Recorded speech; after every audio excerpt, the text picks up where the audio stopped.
All right, taking a risk.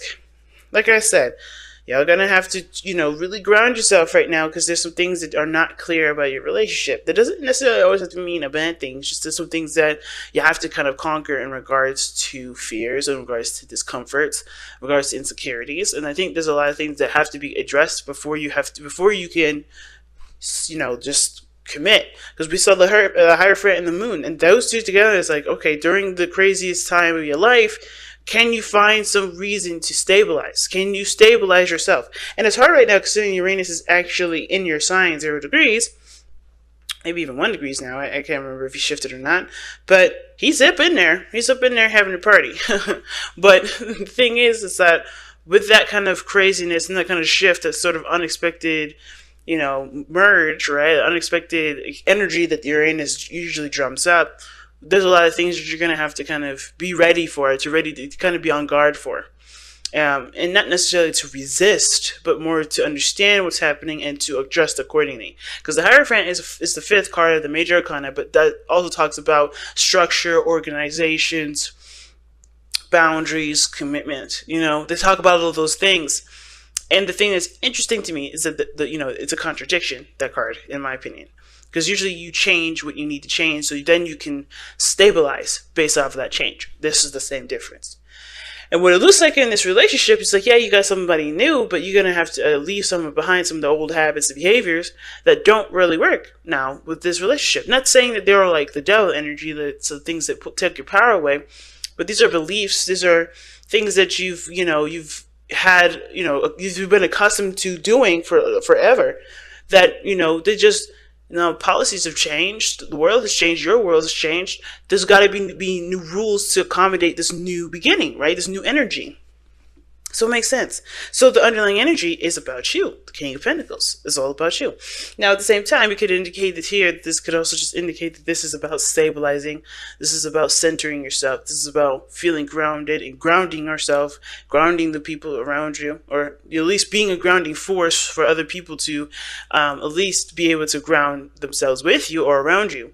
But really, the King of Pentacles is only going to be focusing on grounding himself, and that is the best source of grounding that anybody can ever have. One person must be grounded. And right now, the King of Pentacles has a lot to do, has a lot of research to do, has a lot of looking at the details to do, have a lot of things to look, has a lot of things to look into in regards to what is of value to him and what isn't, right? So why we have the King of Pentacles as the underlying energy? Well, the seven of Wands. It's interesting because Aries got the the Hermit in the Seven of Wands, and you guys have the King of Pentacles in the Seven of Wands. I think it's more to pursue happiness rather than to protect yourself, okay?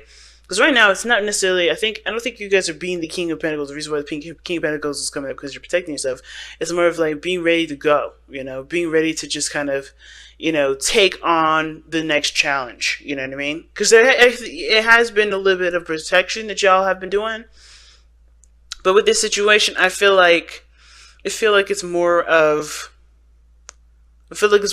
having the confidence to go for what you want. Okay? Because look, new lovers, and then the Seven of Swords being the challenge, that means this issue's taking a risk right now. Because, right? What do we see? The Moon. Insecurities, uncertainties, and definitely no way of knowing if something's going to completely turn out. But remember, when the Moon comes up, y'all, it's not a bad thing. It's not it's conquering your fears of the unknown. What you don't know may or may not hurt you. But the thing is like, it's not about what you don't see coming. It's about how you handle yourself through the day-to-day and how you stabilize yourself. Because if you don't stabilize yourself, if you don't center yourself, if you don't ground yourself, there's going to be a lot of unseen, unpredictable stuff that hits you, and you're not ready for it. It's just all about being ready for the crazy, but not anticipating it. Do you get what I'm saying? It's really weird, because you're not sitting there with your wand, ready to fight somebody. You get what I'm saying? Just knowing that you have the skills to take care of yourself if somebody does challenge you, right? So it's like that. Let's go ahead and start looking at this reading here. We're going to start with this person over here. This person has the Six of Wands in their mind plane. That's good. This person definitely feels very proud of themselves, very proud of the relationship, I think. Now, this person also sees success in the relationship as well. They've been putting in a lot of work, as you can see.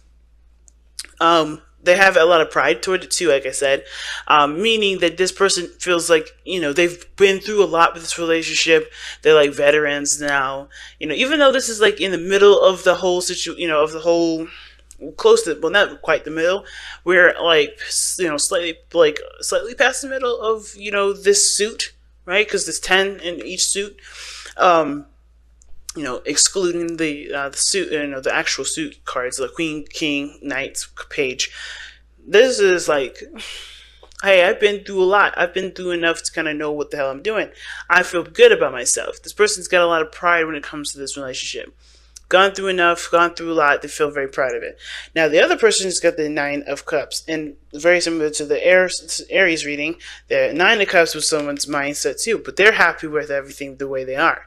They're happy with how things have been. They're happy with how things are in this moment. They're also, like I said, I also kind of feel like this person's also happy, not happy, but also manifested this relationship. This is something that they've wanted. This is something that they've been trying to, get going in their life, and this is where they are. They're happy with it. They're content with it. They can't complain. Now, at the same time, I think this person also knows what they want. At the same time, if they're not in a relationship quite yet, which kind of looks like, even though this Lovers is coming up, don't mean you guys are in a relationship. I think you guys just know what you guys want. But the problem lies with what you guys are deciding. You see this?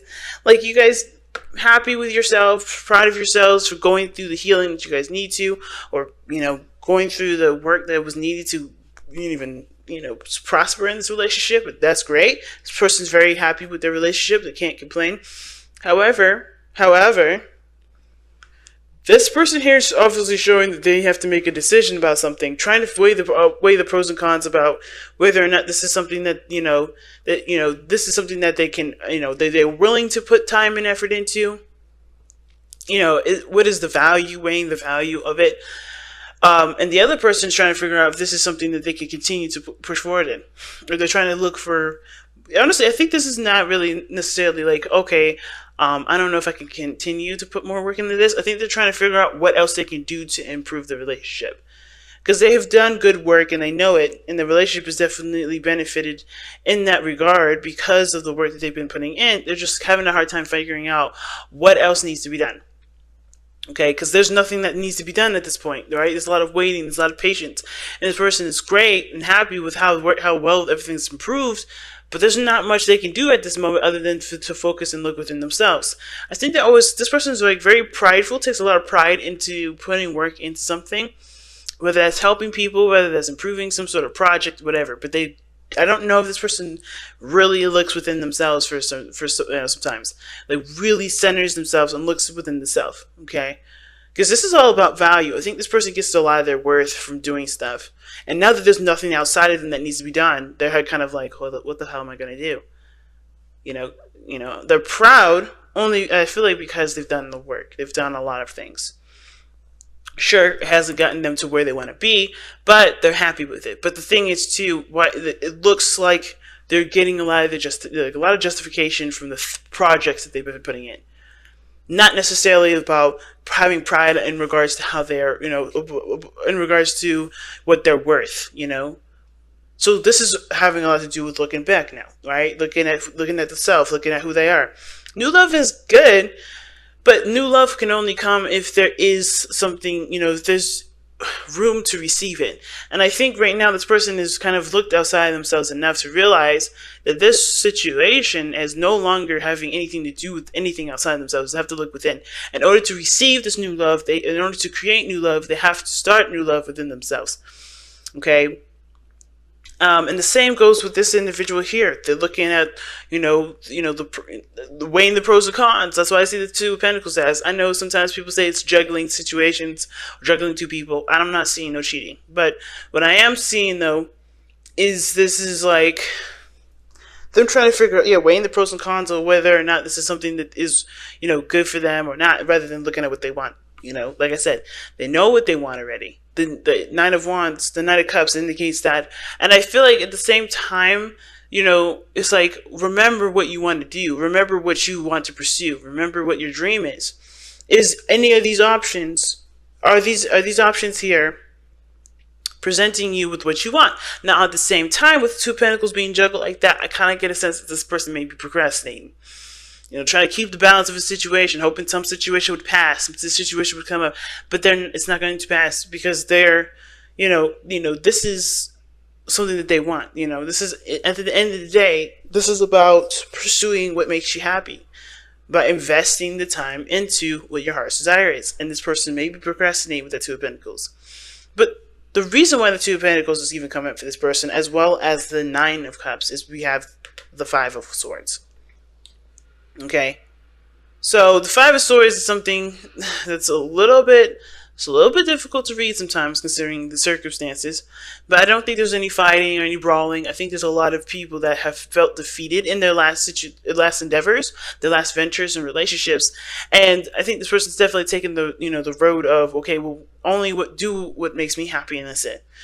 The Five of Swords can indicate too that this can it can indicate that there's not people around them that's looking to sabotage, but they're kind of conscientious of other people doing doing things that will perhaps sabotage them.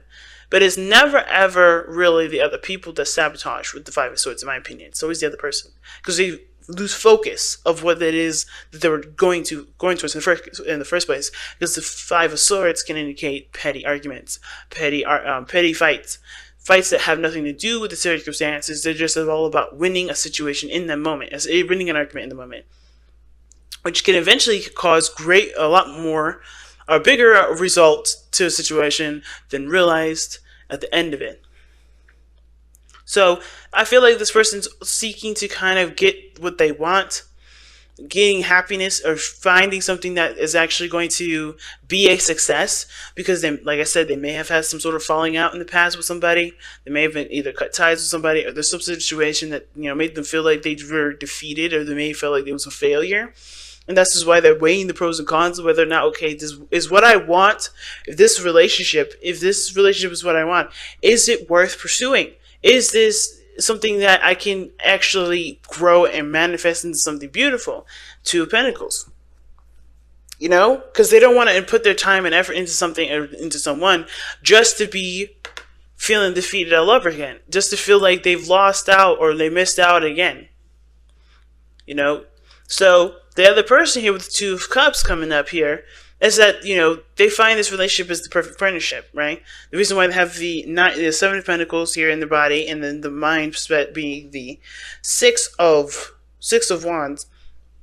This person is very proud of themselves, very proud of this relationship. But the only issue I see is that they have a lot of focus on the relationship rather than themselves. Which is a lot of the bit, it's not really too bad. It's just that this person, is so focused on trying to improve this relationship. That's not necessarily a bad thing, okay? But there's not much they need to do. I think this person overexerts their energy a little bit because they're not receiving new love either, right? A new person has stirred romantic feelings, right? Has stirred your romantic feelings. This person is definitely going. And I feel like that because of this relationship that they deem is very perfect, that they deem is like the right person for them. It's not a bad thing, but with that kind of understanding or that kind of mindset, this person is always looking at the situation like, what do I need to do? And I think it's like, there's nothing you really need to do. Just be happy with where you are. Right? There's nothing wrong. There's nothing wrong here. Same with this person here. There's nothing wrong. There's nothing more you need to look into it. It's really basic. Do you want to be with this person or not? And it's just really trusting themselves to do what they can, do what they know they can do to make the relationship work. Right? I think I have this feeling this person feels like if they slack off, the relationship won't be as perfect as they believe it is. But it's already perfect. The relationship is very perfect. Okay? The relationship is exactly how they want it. It's perfectly fine right now. They don't need to stress. They don't need to worry about it. This is fine. And with the Seven of Swords being the crossing, I feel like that's what's going on, right? The lovers, we already know what brought you two together. True love. Love, man. Okay? Love. And this is a beautiful card to get already. Like, soulmate energy. already popping up. This is a soulmate investigation read, so already having a soulmate card as the reason why you guys come together. Awesome. But now the challenge is taking the risk, is taking the risk to make the relationship the best it can be. And really not to be forceful, I feel like, too. Not to force the situation, not to, try to, make something happen when it doesn't need to. When everything's just fine. Let me even pull one extra card for the Seven of Swords. Yeah, man. Seven of Swords, the Nine of Cups. Taking a risk on what your heart's desire is. At the end of the day, you know what makes you happy. It's just about whether or not you're willing to allow yourself to enjoy it. Just enjoy it. Alright.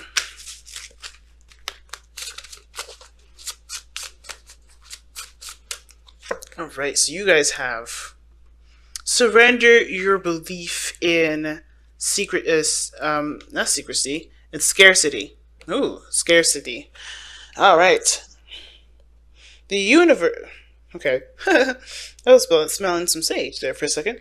The universe is asking you to open to the infinite nature of abundance. In this way, you can remove blocks in your life and succeed beyond your wildest dreams. Like I was saying, hey man, everything's perfectly fine right now. What is there needed? What extra stuff is needed to be done? Blocking yourself by trying to figure out if this is something worth pursuing when you already know it is, or knowing what it isn't, right? For you, you already know the truth. What makes you happy? This relationship. Regarding the relationship, this is what this is about. The mind plane. It makes you happy. Why not continue? Why not just allow it to just, why don't you allow yourself to just enjoy it? And then at the same time, what other work needs to be done? Why can't you just enjoy the moment? Why can't you just be in the moment? Don't worry about what needs to be done at this moment. Worry about how you've been enjoying it. Where have you been delegating or pushing your time into? You know what I mean? Have you been spending time with this person?